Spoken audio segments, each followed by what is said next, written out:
Uh, well, it's definitely got to happen. Bloody hell, what a day.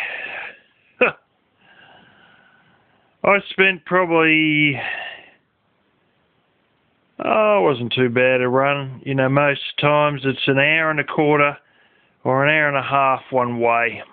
And in the morning, you know, it wasn't too bad. It might have been an hour and 20 minutes or something like that. Going to work and coming back. Oh.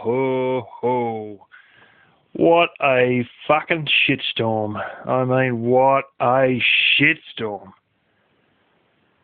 Oh, man. You know, it took 3.25 hours to get back. So anyway, I'm pulling out, you know, I've come out of work and all that, blah, blah, and I'm about to merge on the freeway, and I notice she's backed up. And it's really backing up. Like bad, like where we're supposed to merge, you know, you should be able to merge in a matter of less than 5 minutes at usual speed, even if they've got these things called ramp signals. And in an attempt to keep a freeway running smoothly, it deliberately delays all the traffic at the entrance so you don't flood the shit out of the freeway and just completely block it solid. So it might be heavy, but it's always still moving. And usually, you know, when those are on, it might take you 5 minutes to merge in. Fucking hell. It was 10 minutes just to merge in a lousy few meters. I ended up behind a big rig, but anyway, I turned my radio on, and I'm still getting nowhere. You know, I'm just coming over this little overpass thing to merge in, and like you merge onto a larger road that's already 2 lanes that's merging into the freeway.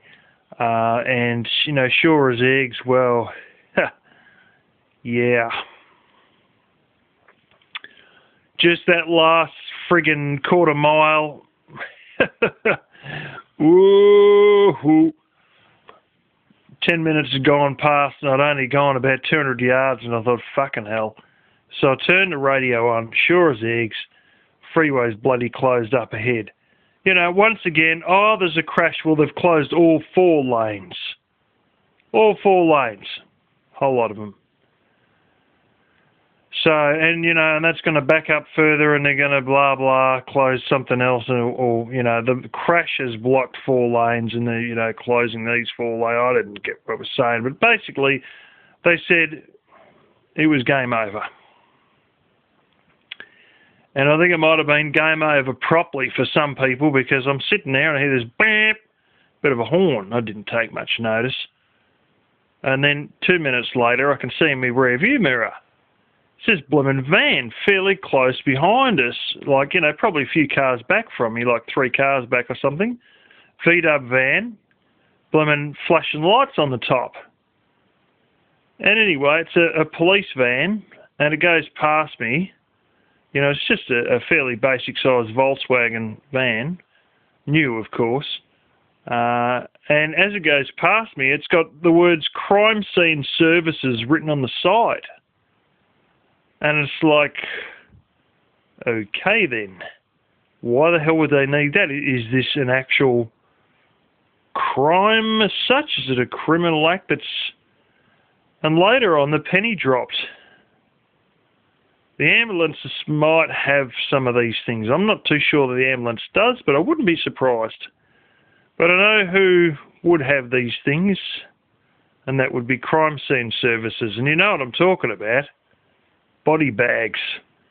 So I think, yeah, she might have been a fairly gnarly-ass situation, I'm thinking.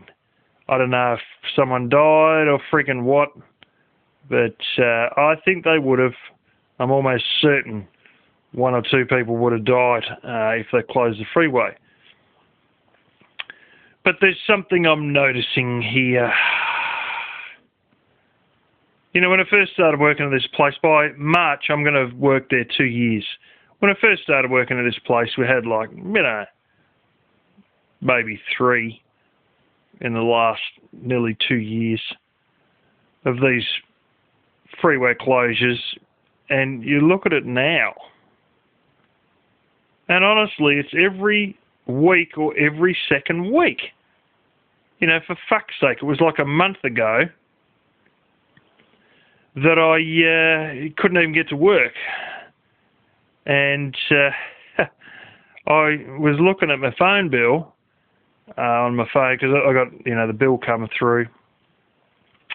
And it gets sent to me as a PDF file. Well, I go onto this thing and I download it as a PDF file.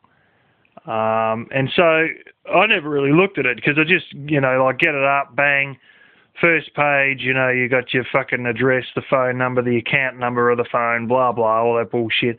Second page, the amount due and the little barcode that they scan at the post office that'll allow you to pay it. Anyway, it's about like 5 pages long, so I've scrolled down and it's got all these blooming phone calls I've made. And it actually tells you what suburb you were in when you made the phone call. Not where you're ringing to, but where you were yourself when you made the call. And that may explain why sometimes I have very lousy pickup at work when I'm trying to watch YouTube. Because I know what calls I made when and where, and well, you know, it's like a couple of suburbs away, the tower that it was using, the tower that it had written there, you know. And anyway, I've seen there's quite a few calls because I rang different people to say I'm going to be late, and then I rang my sister just to chat, and then I rang, you know, later on to say, oh, I'm coming back, and all this sort of shit. And you know, it was a month ago from when some guy ran out on the freeway and got himself killed, who they never even ended up identifying. He got hit by a car and then got hit by a big rig. And they closed down friggin', you know, heap of exits over that, I think. And then there was this bullshit last week where they closed all this... now, was it last week? Maybe it was a week before last week. Anyway, this sort of shit's happening every second week now, where they closed another one and the traffic was backed up like 15 kilometres, you know, huge, maybe even more, maybe 17. Anyway, we're talking massive. It's over 10 miles. Probably, yeah, 9, 10 miles, somewhere around there. That was the backup. Like the actual jam was like 9, 10 miles long.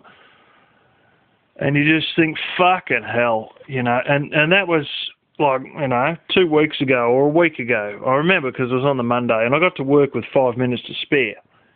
And, you know, here we are, fuck another one tonight. And it's like, what the fuck is this shit? Every 2 weeks, bang, another one. Every 2, bang, another one. You know, we suffered like 3 of these fucking things the entire last 2 years, and now we've had 3 in the last month. What the fuck is going on? You know, 3 in the last 5 weeks, basically, and it's like, oh, you're shitting me. What's going on here? You know, this is the thing. I decided that I would take a certain route that I thought would be quicker, and it told me I could take its route, because I tell you, like, I boot up, you know, Google Maps, I get the app running, and, you know, it tells me, rightio, what I want you to do is go to this exit, which I knew I was heading for anyway, then go over the overpass, get on the other side of the freeway, come back. I thought, fuck, everyone else is going to be doing that. So I decided to go another route, which I knew, which went, it's a freaky little route that goes actually underneath the freeway. And I knew that could get me back to work, and then from there I go, like, you know, it gets me like right near where you literally can see the back of my work. And then from there you get on another freeway which takes you to another exit which goes off to another city, which is like it's a very fucking long way around it, but I can still get me way home, you know, and it's like, so anyway, I get closer to this intersection that leads off to this fucking freeway. The same one that I'm on every bloody night. You know, that's only like literally half a mile from work. And, you know, maybe a touch more, maybe 3/4 of a mile. And anyway, I look at me fucking phone. Honest to God, it's an hour and a half, and I'm pretty much like half a mile away from work again. An hour and a half after where I'd been 10 minutes after work, you know. An hour and 20 had passed, and well, not even that. You know, you get out of work and you're at this point within 3 minutes. And I looked, and it was literally, you know, an hour and 33 minutes, quite literally, and I was in the same spot, and I thought, fucking hell, this is like deja vu. Anyway, inched along, because by that time there's other people getting out of work and shit, and oh, fuck, the ability to get on this freeway, you know, is just this different freeway, completely different, not the block one that was actually running fast as fuck. You know, honestly, it took me 15 minutes from when I could see this damn freeway to when I got on the bus. It was a quarter mile away from a large roundabout that I got to go through every day. And I can see the thing, quarter mile away, cars are zoom, zoom, zoom, zoom, zoom. There's two sets of traffic lights. You know, that last quarter mile took me like fucking 15, 20 minutes to get up this fucking last quarter mile. Then when I got on the freeway, flat to the board. Next thing you know, you're going like 60 miles an hour within fucking... You get through this last set of lights that allows you to do a right-hand turn, and like within a minute and a half, you're going 60 miles an hour. You know, honestly, it's just, you know, you've literally got on it and you're just hammering. And so I'm going like fuck. And bang, you know, out this other exit. One or two bank ups on this other exit, but it's fairly good regardless. And yeah, got to another out of town that's, there's multiple towns that are sort of, you know, out of the capital, but still not too far from the capital. It's a town that one of the office girls lives at. And yeah, the speed there jumps to, standardly we go like 62.5 miles an hour here. But in Western Australia, you go faster, and it's a lot of nothing in Western Australia. And there's just certain particular highways that allow you to go that same speed. It's like another 10 k's an hour faster, like another 6 miles an hour. So it basically allows you to go like, you know, 68, 69 miles an hour. And yep, sure as eggs, bang, I hit that, and we were off, and we were fucking going.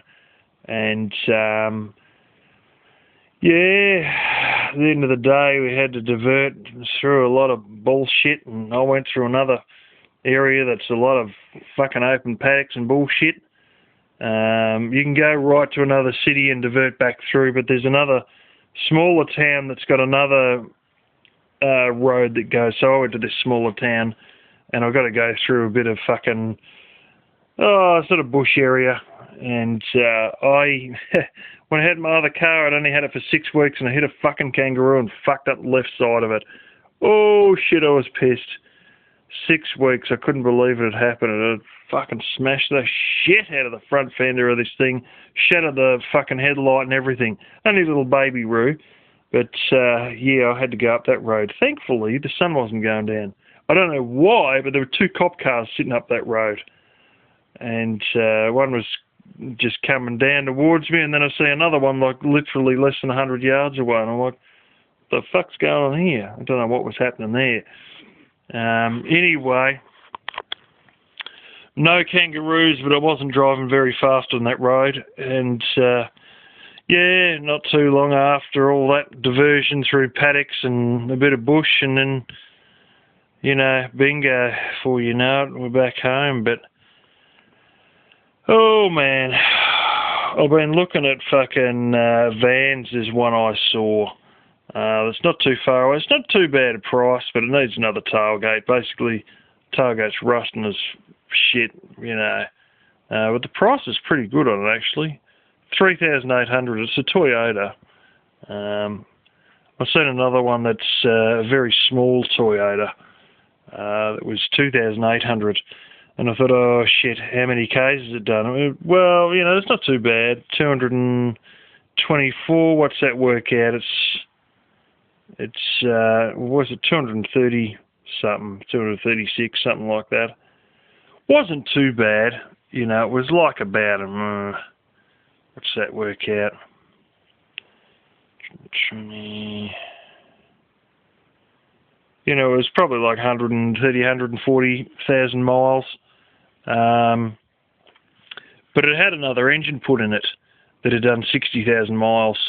And they put that engine in not too long ago, which I assume means within the sometime this year. But long and short of it is, I've seen another one up in another town. It's quite a distance away, but fuck, it was massive, absolutely massive. It's a certain sort of V-dub that I didn't know existed. 5-cylinder diesel. 5-cylinder diesel, 2.5 litre. And they've sort of got the front two seats sort of individual, separate on, sort of sitting on their own. And they've got the second row of seats and they've taken them out. They've got a third row of seats. I don't know if they'd be fairly easy to take out. And you're not going to believe this. Most of these 7-seaters, well, this thing's an 8-seater, but most of these 7-seat SUVs and stuff like that, you can fit you get 1, 2, 3 rows. This one had one row, the second row they'd taken out, had the third row, and behind the third row they had like an extra 5 foot of space. I shit you fucking not. After the third row of seats there was another 5 foot of space. I'm not joking, you could have made this thing with a 4th row. I could barely fucking believe it. This thing is huge. It's sort of me upper limits of what I'm willing to spend. It's basically $5,000, which I think in US terms is probably $3,800, versus this Toyota. These Toyotas would be, I think it's $2,100 US for the $2,800 one. The $3,800, you'd be looking at around about, close to $3,000, maybe $1,950 or something like that US. No, hang on, that wouldn't work. Oh, something like that anyway, around $3,000. $2,950 is what I meant to say, yeah. Yeah. But unfortunately the damn thing's a manual, this 5-cylinder diesel V-dub. Fucking huge though, absolutely massive. You could easily make that thing sleep 2 people without a fucking problem in the world, and have a toilet and have a shower. No problems. I have tossed up the idea of getting a pickup truck and building something in the back, but oh fuck.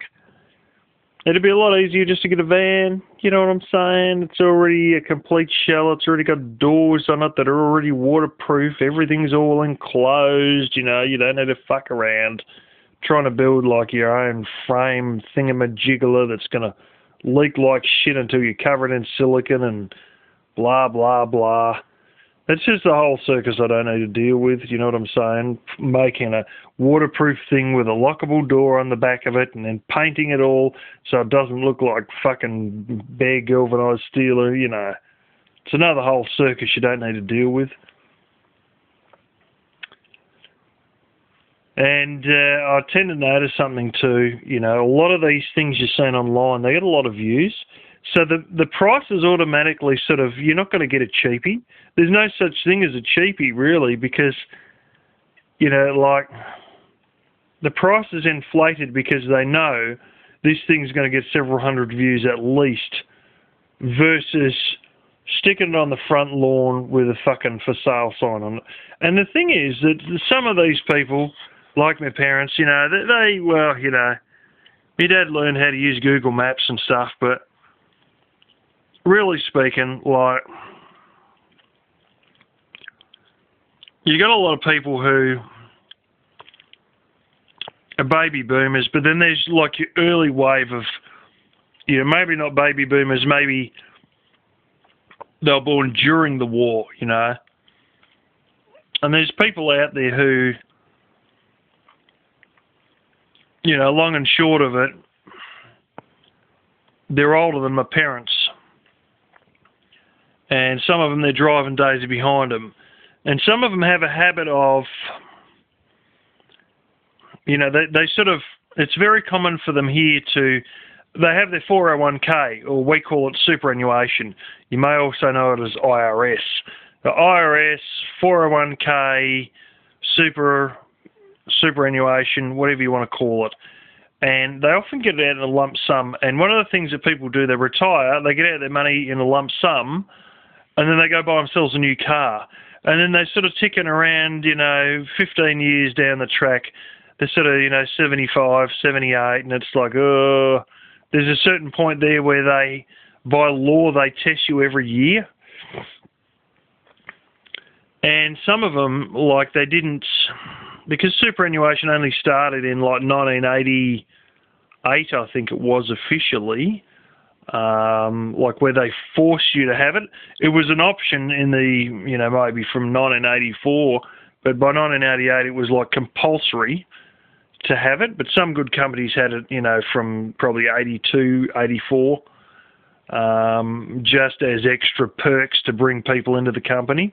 But then by 88, they made it law that you have to do it. So some of these people, they didn't manage to stash up a great deal in it. All this is spending habits, they've gone through most of it. And then they're back to just living on the old age pension. And they got this second car that they never use anymore, that they bought when they got their lump sum 401k payout. And, here they are now, all the money's gone. They've just got the old age pension given to them by the government. And, they're trying to pay 2 vehicle registrations. And vehicle registration here can be quite a thump. Like, that car I, gave up on 18 and a half years old, or 19 years old, whatever. Built in February 99, and I gave up on it, basically, about the middle of this year. And the long and short of it was that they wanted me to pay $700, which is, you talk around, what would that be, $450, $470 US, for 1 year of keeping number plates on that thing. And the fucking car wasn't even worth $700. You get to the point where the registration isn't even worth what the bloody car's worth, especially if it's clapped out. But some of these older people, they're not really into doing things online because it is, it's a bit out of their competency level. Maybe me, parents' age, but ones that are any older than my parents, ones who are now in their 70s and stuff like that, like, 72, 73, 75, it's beyond them. Like, they couldn't master it. So you get a lot of damn good car bargains from those older people, and we're talking cars here that are only done like 70,000 miles, and, it's like that one my mechanic got.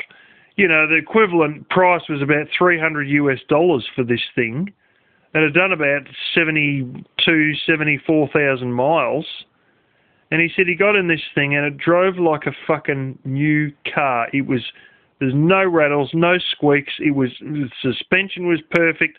Everything was absolutely spot on. And he just said, I didn't need another car, but I couldn't let this fucking thing go for $300 US. It cost him 450 Aussie dollars. And he just thought, fuck me. Like, it just, it was like 130,000 Ks. So he couldn't just fucking, he couldn't pass it up. He said, I just had to get it, even if it's from someone else I knew, another family member, one of my friends. It was just too good to walk away from that shit, because you would never come across that shit. Sure as eggs, he's now driving it himself. Yeah, it had quite a few little dings in the door from the front gate blown closed in the wind a few times on it, but a bit of bog, he fixed them all up, he repainted the thing, it looks fantastic. And that's your real bargains for vehicles, not going online and looking at something that only another fucking 150 other guys already looked at. No bargain in that. What the bargain is the ones that the people don't look at, or the ones that people, are sort of got and they know they don't need, but they sort of just arcs around and I suppose I'm going to have to put a for sale sign on it. But they arcs around for, friends and shit. And that's why I'm thinking of sort of asking my sister if she knows anyone out her way that's got, pickup truck for sale type thing, because yeah, but out in these country areas they tend to overvalue vehicles a bit, and that's a common thing. Cars are very overpriced in the country versus in the city. So anyway, I'll sort of I should put my feelers out and see if anyone knows anyone with a van that they probably should get rid of, and I don't know, I'll just keep looking around. I have never bought a bad car deal yet, and I always get a pristine one in fantastic condition for lower than the going rate, and that's always what I've done, and I hope to keep that tradition up with this bloody van. Get some fantastic van for, you know, fucking $1,000 or less, you know. We'll see how we go. I don't think it'll be $1,000 or less, but you never know. You know, some of these ones that are out there, they go for such good deals you can barely fucking believe it. So, but anyway, we'll see what happens.